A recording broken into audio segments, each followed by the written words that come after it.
Dear student, welcome to back my YouTube channel. Student, आज हम लेके आए हैं आपके लिए क्लास 10th विज्ञान के लिए बोर्ड परीक्षा 2025 के लिए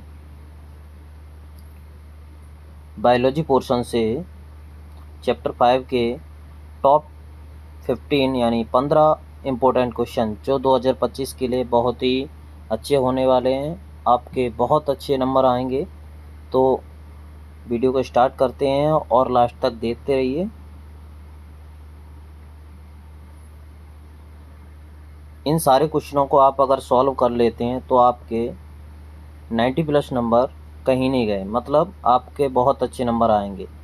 तो स्टार्ट करते हैं। पहला अपना क्वेश्चन इस चैप्टर से है, भोजन के पाचन में लार की क्या भूमिका है। भोजन के पाचन में लार की क्या भूमिका होती है, तो अपन बताएंगे सबसे सरल भाषा में। पहला पॉइंट कि भोजन लार को चिकना बनाती है, लसलसा बनाती है और उसे स्वादिष्ट बनाने का भी काम करती है।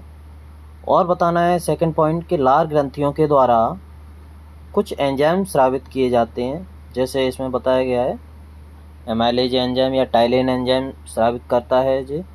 और ये कार्बोहाइड्रेट यानी स्टार्च को उसके छोटे छोटे खंडों यानी मंड में बदलने का कार्य करती है।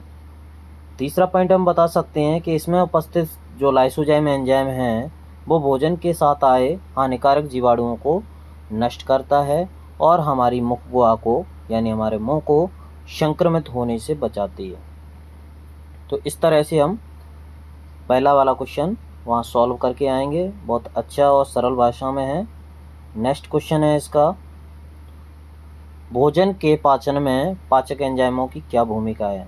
भोजन को पचाने के लिए पाचक एंजाइम क्या काम करते हैं, तो इसमें हम लिखेंगे कि पाचक एंजाइम जो होते हैं वो पाचक ग्रंथियों के द्वारा स्रावित होते हैं और ये जटिल भोज्य पदार्थ यानी कह सकते हैं हम जो कॉम्प्लेक्स फूड हम जो खाते हैं उसको उसके छोटे छोटे अणुओं या कह सकते हैं उसकी सरल अणुओं या उसकी इकाई में बदलने का काम करते हैं। इकाई मीन्स जैसे कार्बोहाइड्रेट को ग्लूकोज में बदलने का काम किया जाता है, प्रोटीन्स को एमिनो एसिड में या अमीनो अम्ल में बदलते हैं, वहीं वसा को वसीय अम्लों तथा ग्लिसरॉल में बदलने का कार्य करते हैं।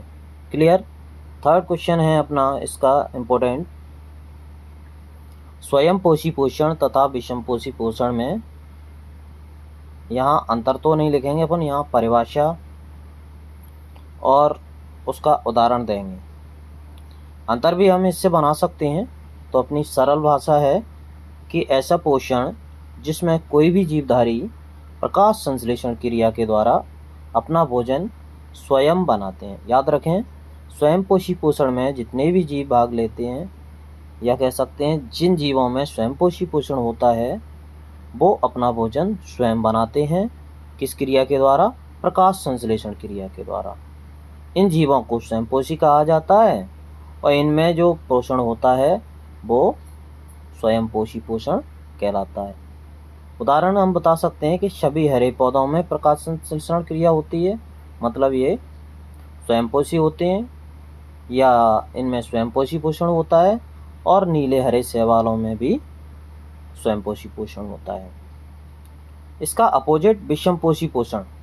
अगर आपको विषम पोषी पोषण साथ में दिया हो तो विषम पोषी पोषण का लिखेंगे हम कि ऐसा पोषण जिसमें कोई भी जीव अपने भोजन के लिए या तो प्रत्यक्ष रूप से या अप्रत्यक्ष रूप से, मतलब हम कह सकते हैं कि ये दूसरों पर डिपेंड रहते हैं यानी निर्भर रहते हैं। ये अपना खाना स्वयं नहीं बनाते, अपने भोजन के लिए दूसरों पर निर्भर रहते हैं, इसीलिए इन्हें विषम पोषी कहते हैं और इनमें पोषण जो होता है उसे विषम पोषी पोषण कहते हैं।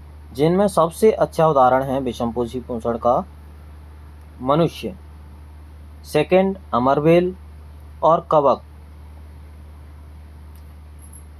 नेक्स्ट क्वेश्चन है अपना, प्रकाश संश्लेषण के लिए आवश्यक कच्ची सामग्री पौधा कहाँ से प्राप्त करता है।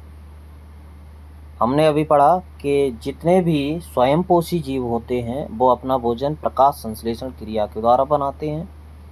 अब हम बताएंगे इस क्वेश्चन में इसका जवाब देंगे कि प्रकाश संश्लेषण के लिए आवश्यक कच्ची सामग्री मतलब प्रकाश संश्लेषण क्रिया कराने के लिए कौन कौन से पदार्थों की ज़रूरत होती है। तो हम बताएंगे कि इसके लिए सबसे पहले नंबर पर सूर्य का प्रकाश चाहिए, जो वो सूर्य से लेता है सौर ऊर्जा के रूप में या प्रकाश ऊर्जा के रूप में। नेक्स्ट कार्बन डाइऑक्साइड चाहिए, जो वो अपने स्टोमेटा या कह सकते हैं रंध्रों के द्वारा जो उसकी पत्तियों में मौजूद होते हैं उसके द्वारा वो आसपास के वातावरण से श्वसन के रूप में ले लेता है। नेक्स्ट इसमें पॉइंट है जल और खनिज लवण, इसकी भी बहुत ज़्यादा ज़रूरत होती है क्योंकि जल के बिना शायद भोजन संभव नहीं है। जड़ों द्वारा अवशोषित किया जाता है इसको। जड़ें क्या करती हैं, जल और खनिज लवणों को मिट्टी से सोख लेती हैं और पौधे को सप्लाई करती हैं, यानी पौधे के पास पहुंचाती हैं। साथ साथ में नोट्स भी बनाते रहें और इन क्वेश्चनों को अच्छे से याद कर लें। ये आपके लिए बहुत ही ज़्यादा अच्छे होने वाले हैं, आपके बहुत काम आएंगे।